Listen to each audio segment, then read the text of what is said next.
guys, it's April. I want to talk self-publishing. Specifically, some of my favorite self-published pieces of work.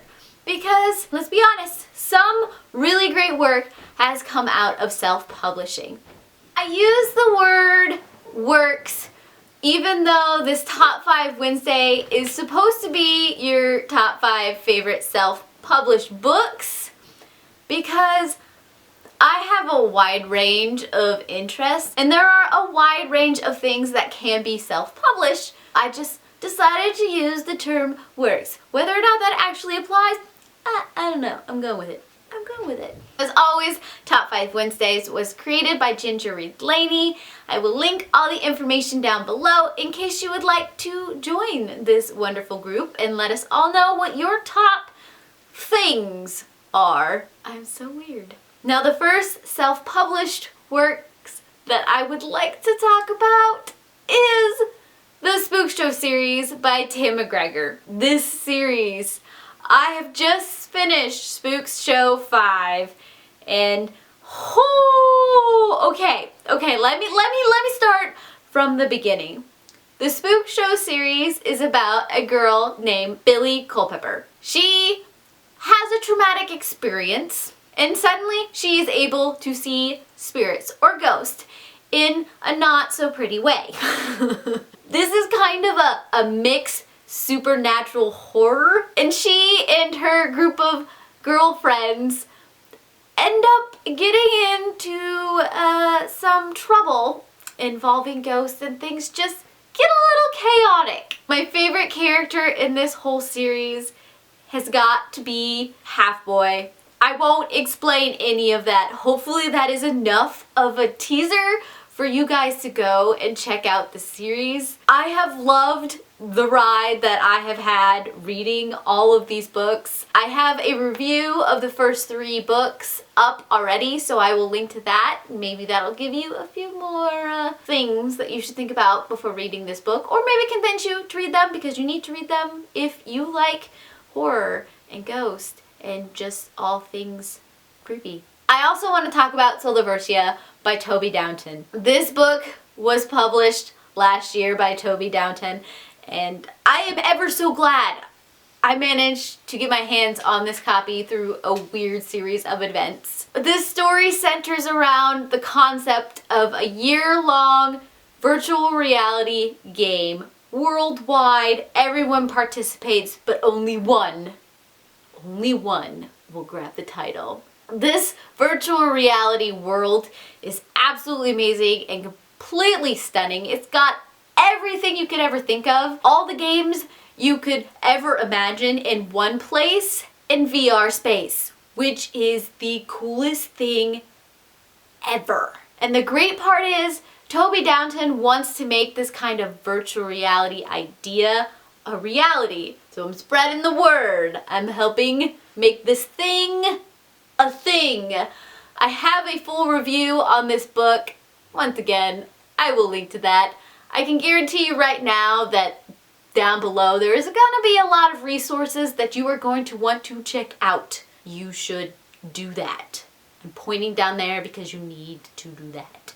I am holding up this book even though it is not self-published, because Marissa Meyer, who is the amazing author of the Lunar Chronicles series, which the first book is Cinder, has a few short stories that she has put out herself.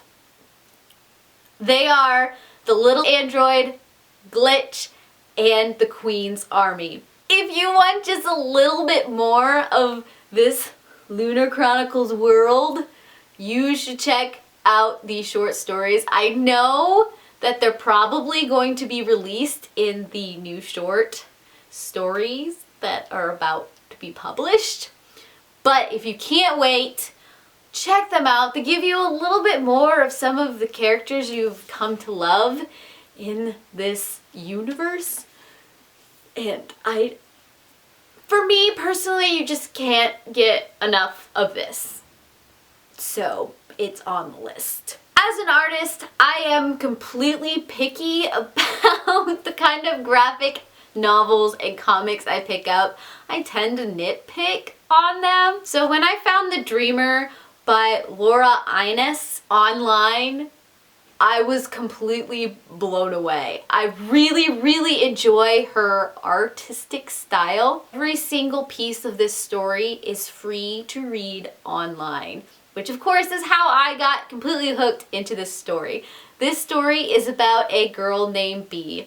She is the queen of drama queens. She is a theater freak and just loves stories. This whole thing kicks off when Bee dreams of being in the past, and you get all of the Revolutionary War history alongside of a teenage girl who doesn't necessarily know her history, which is kind of fun. So like I said, the artwork, the romance, the history, and the dresses. Check it out. I don't know what I'm doing right now. And finally, in my list of self-published works, I have to mention Wool. I would not be true to myself if I did not mention Wool.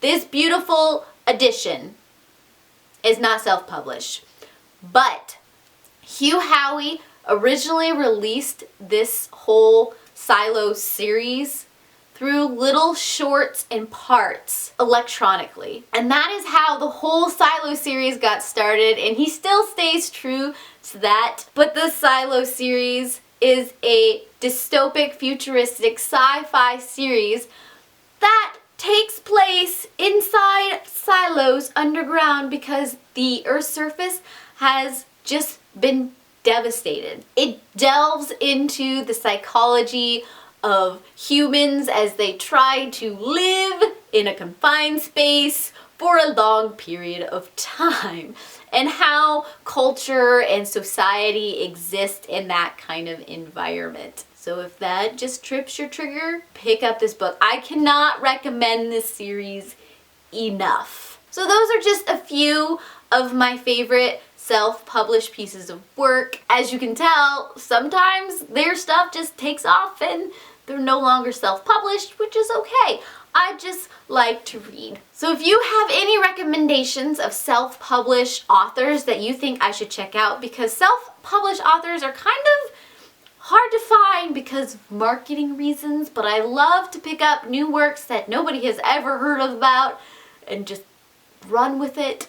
So recommend. I need more books, obviously. And I heart your beautiful faces. Bye. They're a ride.